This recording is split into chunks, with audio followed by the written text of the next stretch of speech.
바로 이 정거장 마당에 100명 남짓한 사람들이 모여 웅성거리고 있었다.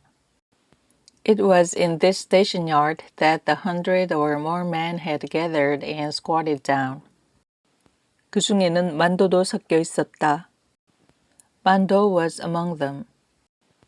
기차를 기다리고 있는 것이었으나 그들은 모두 자기네들이 어디로 가는 것인지 모르는 것이었다. Although they were all waiting for the train, none of them knew where they were going. 그저 기차를 타라면 탈 사람들인 것이었다. They were just people who would get on the train when they were told to get on. 징용에 끌려 나가는 사람들이었다. They were forced conscripts. 그러니까 지금으로부터 12, 13년 옛날의 이야기인 것이다. That would be 12 or 13 years ago, an old story. 북해도 탄광으로 갈 것이라는 사람도 있었고 틀림없이 남양군도로 간다는 사람도 있었다. Some said they were going to the coal mines in Hokkaido, and some said it was to the South Sea Islands. 더러는 만주로 갔으면 좋겠다고 하는 것이었다. There were even some who wanted to go to Manchuria. 만도는 북해도가 아니면 남양군도일 것이라고 거기도 아니면 만주겠지. 설마 저희들이 하늘 밖으로사 끌고 갈까 보냐고 아무렇지도 않은 듯이 그들 창고로 담배 연기를 푹푹 내뿜고 있었다. No matter where they drag us, the sky will still be the same, he was saying, completely indifferent, as he kept blowing puffs of cigarette smoke through his turned-up nose. 그런데 마음이 좀 덜 좋은 것은 마누라가 저쪽 변소 모퉁이 사구라 나무 밑에 우두커니 서서 한눈도 안 팔고 이쪽만을 바라보고 있는 때문이었다. But there was something which made him feel less good. His wife was standing over there, beneath the cherry tree at one corner of the laboratory, a blank look on her face as she stared fixedly in his direction. 그래서 그는 주머니 속에 성냥을 두고도 옆에 사람에게 불을 빌리자고 하며 슬며시 돌아서 버리곤 했었다. That was why he left his matches in his pocket and turned away furtively from her to ask the man beside him for a light. 홈으로 나가면서 뒤를 돌아보니 마누라는 울 밖에 서서 수건으로 코를 눌러대고 있는 것이었다. And when he was going out on the platform, he looked behind and saw his wife, standing on the far side of the fence, a handkerchief pressed to her nose. 만도는 코어리가 싱했다. There was a stinging sensation in the bridge of Mando's nose. 기차가 꽥꽥 소리를 지르면서 덜커덩하고 움직이기 시작했을 때는 정말 속이 덜 좋았다. And when the train whistled and began to rumble into movement, it grew even worse. 눈앞이 뿌옇게 흐려지는 것을 어쩌지 못했다. He couldn't control the tears that began to flow from his eyes. 그러나 정거장이 까맣게 멀어져 가고 차창 밖으로 새로운 풍경이 휙휙 날아들자 이제 아무렇지도 않아지는 것이었다. But when the station was just a black spot in the distance and new scenes began to jerk past the windows, he became quite indifferent again. 오히려 기분이 유쾌해지는 듯하였다. In fact, he even seemed to get into a pleasant frame of mind. 바다를 본 것도 처음이었고 그처럼 큰 배에 몸을 실어 본 것은 더구나 처음이었다. It was the first time he had seen the sea, and the first time, of course, that he had ever been on such a big boat. 배 밑창에 엎드려서 팩팩 개워내는 사람들이 많았으나 만도는 그저 골이 좀 띵했을 뿐 아무렇지도 않았다. There were a lot of people prostrate in the bottom of the boat, retching and vomiting, but Mando was all right. All he had was a dull headache. 더러는 하루에 2개씩 주는 뭉칫밥을 남기기도 했으나 그는 한꺼번에 하루 것을 뚝딱 해도 시원찮았다. Some didn't finish the 2 bowls of rice they were given each day, but he wasn't satisfied even if he gobbled down a whole day's rations at once. 모두들 내릴 준비를 하라는 명령이 내린 것은 사흘째 되는 날 황혼 때였다. The order to prepare for disembarkation came at dusk on the fourth day. 제가 끈 보찜을 챙기기에 바빴다. 제가 끈 보찜을 챙기기에 바빴다. Ishman was busy getting his roll together. 만도는 호박 한 덩이만한 보따리를 옆구리에 덜렁 찼다. Mando attached his to his side where it swung freely. It was about the size of a pumpkin.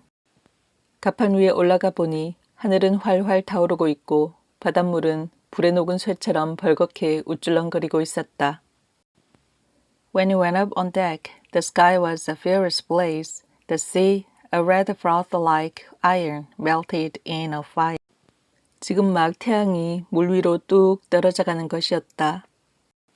The sun was just about to fall into the sea. 햇덩어리가 어쩌면 그렇게 크고 붉은지 정말 처음이었다. It was really the first time he had ever seen the sun so big, so red. 그리고 바다 위에 주황빛으로 번쩍거리는 커다란 산이 동동 떠 있는 것이었다. And great mountains, all an orange shimmer, floated up out of the sea.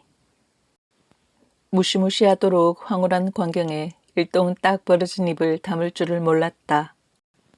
Everyone stood there, gaping, entranced by the awe-inspiring scene. 만도는 어깨마루를 번쩍 들어올리며 히야! 하고 고함을 질러댔다. Mando lifted his shoulders and let loose a wild cry. 요! 그러나 그처럼 좋아할 건덕지는 못 되는 것이었다. 섬에서 그들을 기다리고 있는 것은 숨막히는 더위와 강제 노동과 그리고 잠자리만씩이나 한 모기 때였던 것이다. But only a heat you couldn't breathe in, forced labor, and swarms of mosquitoes, 10,000 at a time. That was all that awaited them on the island. 섬에다가 비행장을 닦는 것이었다. They were laying an airfield. 모기에게 물려 흙이 된 곳을 벅벅 긁으며 비오듯 쏟아지는 땀을 무릅쓰고 아침부터 해가 떨어질 때까지 산을 허물어내고 흙을 나르고 하기란 고향에서 농사일에 뼈가 굳어진 몸에도 이만저만한 고역이 아니었다. Tearing at lumps left by mosquito bites and braving the sweat that ran like rain as they leveled the hills and shifted earth from morning till the sun went down at night. It was an indescribable slavery, even for men whose bones had been hardened by farm work at home. 물도 입에 맞지 않았고 음식도 이내 변하곤 해서 도저히 견뎌낼 것 같지 않았다. Even the water tasted bad and the food, which soured as soon as they got it, seemed completely insupportable. 게다가 병까지 돌았다. Disease was prevalent as well. 일을 하다가도 벌떡 자빠라지기가 예사였다. It was an everyday occurrence for a man to collapse at work.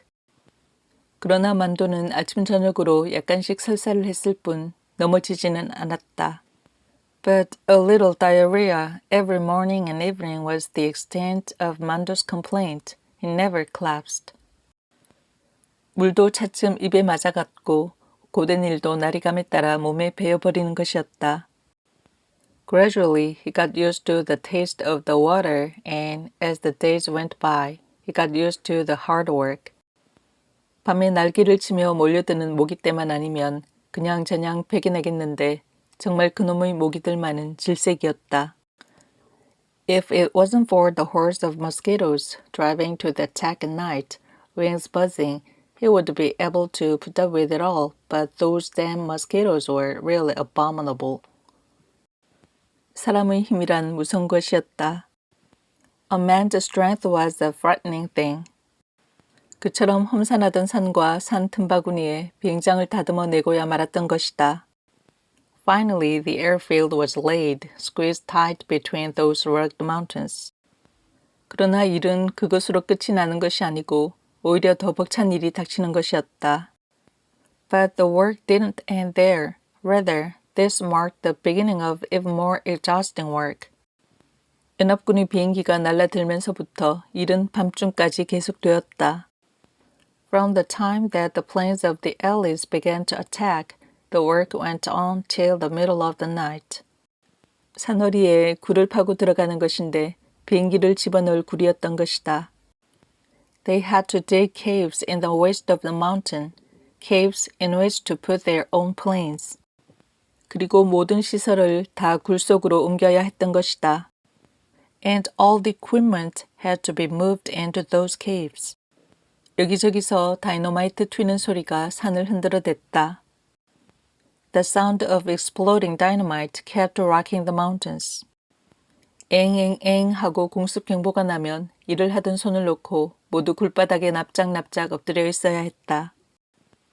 Whenever the air raid warning began to wail, they had to stop working and throw themselves flat on the ground. 비행기가 돌아갈 때까지 그러고 있는 것이었다. They would stay down till the planes went away. 어떤 때는 근 1시간 가까이나 엎드려 있어야 하는 때도 있었는데 차라리 그것이 얼마나 편한지 몰랐다. There were times when they had to lie there for almost an hour, but this was infinitely easier than working. 그래서 더러는 공습이 있기를 은근히 기다리기도 하였다. And so, there were even those who secretly hoped for air raids. 때로는 공습 경보의 사이렌을 듣지 못하고 그냥 일을 계속하는 수도 있었다. There were also times when they didn't hear the air raid warning siren and just kept working. 그럴 때는 모두 큰 손해를 보았다고 야단들이었다. And there would be complaints that they had been gypped. 어떻게 된 셈인지 사이렌도 미처 불기 전에 비행기가 산등성이를 넘어 달려드는 수도 있었다. There were also times, for whatever reason, when the planes had already crossed the ridge of the mountain and were bearing down on them before the siren sounded. 그럴 때는 정말 즐겁을 하는 것이었다.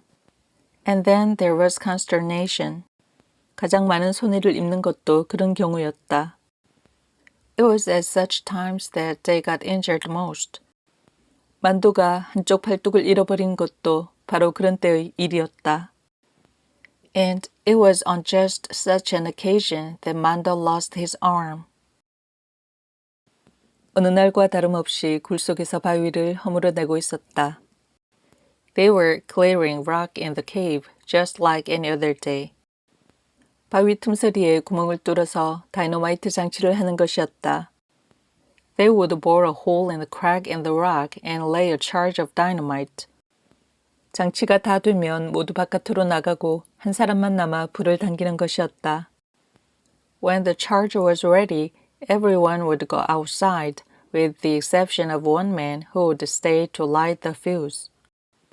그리고 그것이 터지기 전에 얼른 밖으로 뛰어나와야 되었다. And he would have to race out before the dynamite exploded. 만도가 불을 당기는 차례였다. It was Mando's turn to light the fuse. 모두 바깥으로 나가버린 다음 그는 성냥을 꺼내었다. He took out the matches after everyone had gone out. 그런데 웬 영문인지 기분이 꺼림칙했다. For some reason or other, he felt uneasy.